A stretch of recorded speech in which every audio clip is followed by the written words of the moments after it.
হাত, ভৰি আৰু মুখৰ ৰোগ HFMD ৰোগ হোৱাৰ কাৰণ, ৰোগৰ চিনাক্তকৰণ, লক্ষণ, জটিলতা আৰু চিকিৎসা। পৰিচয়: হাত, ভৰি আৰু মুখৰ ৰোগ HFMD এক প্ৰকাৰ ভাইৰাছ সংক্ৰমিত বা ঘটিত ৰোগ যিয়ে সৰু ল'ৰা-ছোৱালীসকলক সংক্ৰমিত কৰে।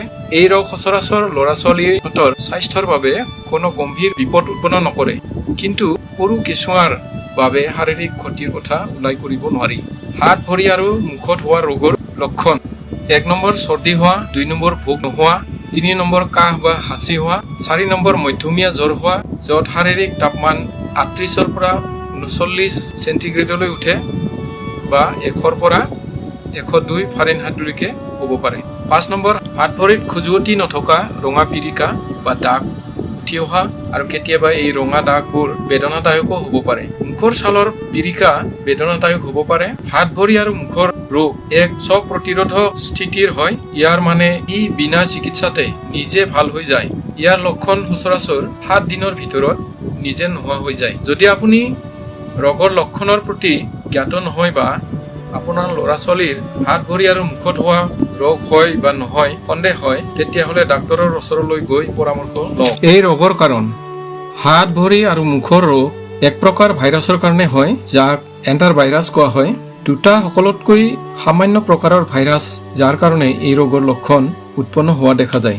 কক্সেকি ভাইৰাছ H16 আৰু এণ্টাৰ ভাইৰাছ 71। এণ্টাৰ ভাইৰাছে বৰ গভীৰ জটিলতা উৎপন্ন কৰিব পাৰে। হাত, ভৰি আৰু মুখৰ ৰোগৰ কাৰণৰ বিষয়ে আৰু জানো আহক। সংক্ৰমণ কেনেকৈ হয়? এজন ব্যক্তি যাৰ হাত, ভৰি আৰু মুখৰ ৰোগগ্ৰস্ত হয়, এই লক্ষণে দেখা দিয়াৰ এসপ্তাহলৈ অতি সংক্ৰমণ হোৱা দেখা যায়।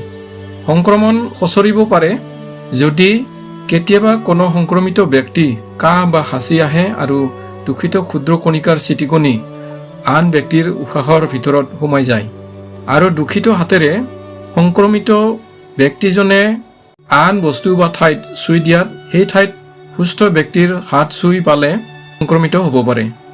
সংক্ৰমিত ব্যক্তি শৌচালয়লৈ গৈ যদি হাত, ভৰি ভালকৈ চফা নকৰে আৰু তেনেকৈ ঠাই আৰু খোৱা বস্তু দূষিত হ'ব পাৰে। ইয়াৰ বিষাণু এজন ব্যক্তিৰ মলত 4 সপ্তাহলৈকে জীয়াই থাকে। ইয়াৰ মানে এইটো কোৱা হৈছে যে এই ৰোগ আনজনলৈ সঁচৰিব পাৰে যদি তেওঁ শৌচ কৰাৰ পিছত নিজৰ হাত ভালকৈ নোধোৱে আৰু সেই বস্তুবোৰ চুই দিয়ে যিবোৰ অন্য ব্যক্তিয়ে ব্যৱহাৰ কৰে। হাত, ভৰি আৰু মুখত HFMD হোৱা ৰোগগ্ৰস্ত ৰোগীৰ পিৰিকাৰ ৰস আৰু থু বা খেকাৰৰ সংস্পৰ্শত আহিলে এই ৰোগ সঁচৰে। ৰোগৰ পৰিচয়: এনে সাধাৰণতে বহু প্ৰকাৰৰ ভাইৰাছ আছে যিয়ে মুখৰ ঘাঁ আৰু ছালৰ ৰোগ হ'ব পাৰে। যেনে এনেকুৱা ভাইৰাছ যিয়ে হাত, ভৰি আৰু মুখত ৰোগ হয়, সাধাৰণতে ডাক্তৰে HFMD আৰু অইন ভাইৰাছৰ সংক্ৰমণত বা লক্ষণবোৰৰ বিভেদ ধৰিব পাৰে।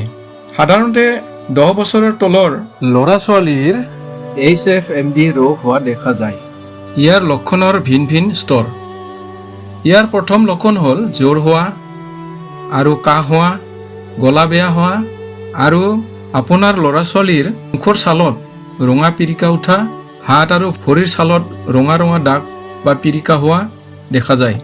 এই পিৰিকা দেখিবলৈ আইৰ দৰে হয় আৰু সাধাৰণতে ৰং, ৰূপ আৰু আকাৰ বেলেগ হয়। যদি কিবা শংকা হয় তেতিয়াহ'লে HFMD মুখ আৰু মলৰ ক্ষুদ্ৰ নমুনা লৈ লেবত পৰীক্ষা কৰি চাব পাৰে।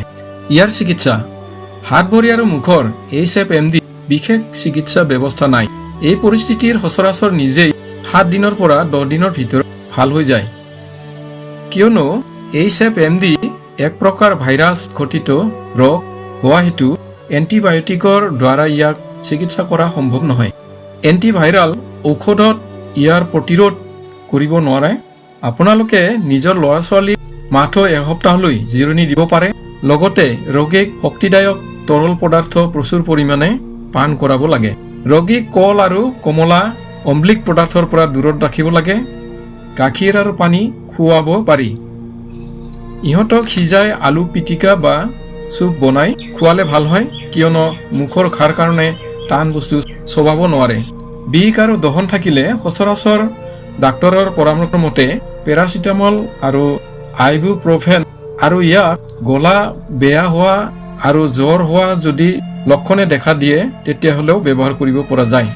মুখত ঘাঁ হোৱা সাধাৰণতে লিণ্ডোকেইন এই ঔষধ সকলো বয়সৰ ৰোগীক দিয়া যায়।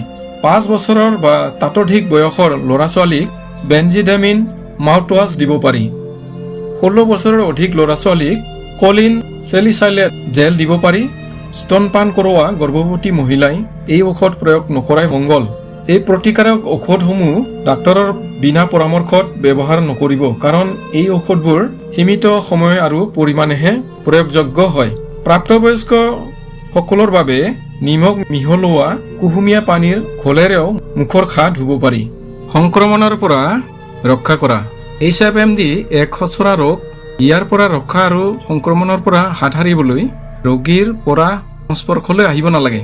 ৰোগীক চাফ চিকুণৰ প্ৰতি নজৰ ৰখা, সদায় নিজৰ হাত ভালকৈ ধুই লোৱা, লেট্ৰিন কৰাৰ পিছত বা ৰোগীৰ নেপকিনত হাত দিয়াৰ পিছত আৰু খাদ্য ৰন্ধাৰ আগতে বাচন বৰ্তন ৰোগীক চুব দিব নালাগে। ৰোগী থকা ঘৰ বা গৃহস্থই কাপোৰ কানি, বিচনাপত্ৰ, থু খেকাৰৰ ক্ষুদ্ৰ চিট পৰা, মলমূত্ৰ চফা কৰা, গৰম পানীৰে ধুই দিয়া আদিত নজৰ দিয়া বাঞ্ছনীয়। কাৰ্যস্থলী, অফিচ, স্কুল আৰু নাৰ্চাৰী আদিত যদি আপোনাৰ বা আন কাৰোবাৰ ল'ৰা-ছোৱালীৰ এই ৰোগৰ লক্ষণে দেখা দিছে তেতিয়াহ'লে যেতিয়ালৈকে ভাল নহয় তেতিয়ালৈকে দূৰত ৰখাই ভাল। এই নিয়ম কেৱল মাত্ৰ সৰু ল'ৰা-ছোৱালীৰ বাবে নহয়, বয়স্ক লোকসকলেও মানি চলিব লাগিব। লক্ষণসমূহ HFMD হাত ভৰি আৰু মুখত সাধাৰণতে 3 পৰা 5 দিনৰ ভিতৰত আৰম্ভ হয়। ইয়াক ইনকুবেশ্যন পিৰিয়ড কোৱা হয়। 2. HFMD আৰম্ভণিৰ লক্ষণ: A. ভোক নলগা, B. কাহ হোৱা, C. পেট বিষ হোৱা, D. গলত চুৰচুৰণি হোৱা, E. কেতিয়াবা হাত ভৰি আৰু মুখত ৰোগ হোৱাৰ বাবে বমিও হ'ব পাৰে। এতিয়ালৈকে এণ্টাৰ'ভাইৰাল ষ্ট্ৰেইন 71ৰ কাৰণে হয়। 1 আৰু 2 দিনৰ ভিতৰত মুখত ৰঙা দাগে দেখা দিয়ে আৰু জিভা আৰু দাঁতৰ আলুৰ আশে-পাশে গালৰ ভিতৰ অংশটো সংক্ৰমিত হয়। প্ৰথমতে এই দাগৰ চিন সৰু বুটামৰ আকাৰৰ হয়, পিছত মুখ আৰু ছালত অলপ ডাঙৰ গুলপীয়া ৰঙা ৰঙৰ টিচুবোৰ আৱৰি ধৰে। সাধাৰণতে 5 বছৰৰ পৰা 10 বছৰলৈ মুখৰ ছালত ঘাঁ হ'ব পাৰে। এয়া মুখত বৰ বেদনাদায়ক হোৱা দেখা যায়। খোৱা লোৱাত সমস্যা হয়, খোৱা খাদ্য গিলিব নোৱাৰা হয়, ল'ৰা-ছোৱালী অতিকৈ লেলাউটি ওলাব পাৰে। মুখৰ ছালৰ 5 পৰা 7 দিনৰ ভিতৰত ভাল হৈ উঠিব পাৰে। শৰীৰত হোৱা দাগ পিৰিকা মুখত হোৱা দাগৰ পিছতে ওলাব পাৰে। সকলোতকৈ সাধাৰণ অংশ হোৱা য'ত আপুনি দেখিব পাৰে সেয়া হ'ল হাতৰ আঙুলি, হাতৰ পিনৰ অংশ আৰু হাতৰ কাষত হোৱা দেখা যায়। হাতৰ আৰু ভৰিৰ তলুৱা, বুকু, পিঠি আৰু পেটত আৰু কান্ধৰ মাজত ভৰি জানুৰ ওপৰত পিৰিকা হোৱা দেখা যায়। এই দাগ 2 পৰা 5 মিলিমিটাৰ পৰ্যন্ত ডাঙৰ হ'ব পাৰে। সাধাৰণতে পিৰিকাবোৰ বিনা বেদনাদায়ক আৰু খজুৱতি নথকাৰ হয়। কেতিয়াবা ই ফহালৈ পৰিৱৰ্তিত হ'ব পাৰে। ফহাৰ নিচিনা বেদনাদায়কো হ'ব পাৰে। সাধাৰণতে HFMD ৰোগৰ কাৰণে ডাক্তৰৰ ওচৰত যোৱাৰ প্ৰয়োজন নহয়, কিয়নো এই ৰোগ 7 দিনৰ পিছত নিজেই নোহোৱা হয়। কিন্তু যদি আপোনাৰ ল'ৰা-ছোৱালীয়ে তৰল পদাৰ্থ খোৱাত অসুবিধা হয়, খাব নোৱাৰে, ছাল শুকাই যোৱা, পানীৰ পৰিমাণ কমি যোৱা, কম পেচাব হোৱা, দুৰ্বল হোৱা, মানসিক স্থিতিৰ পৰিৱৰ্তন, ৰোগৰ প্ৰকোপ পৰা, তেওঁৰ ব্যক্তিত্ব আৰু ব্যৱহাৰত পৰিৱৰ্তন হোৱা দেখা দিলে ডাক্তৰৰ পৰামৰ্শ লোৱা ভাল হ'ব। মোৰ ভিডিঅ'টো যদি আপোনালোকে ভাল পাইছে, লাইক, কমেণ্ট আৰু ছাবস্ক্ৰাইব কৰিবলৈ আপোনালোকে নাপাহৰিব।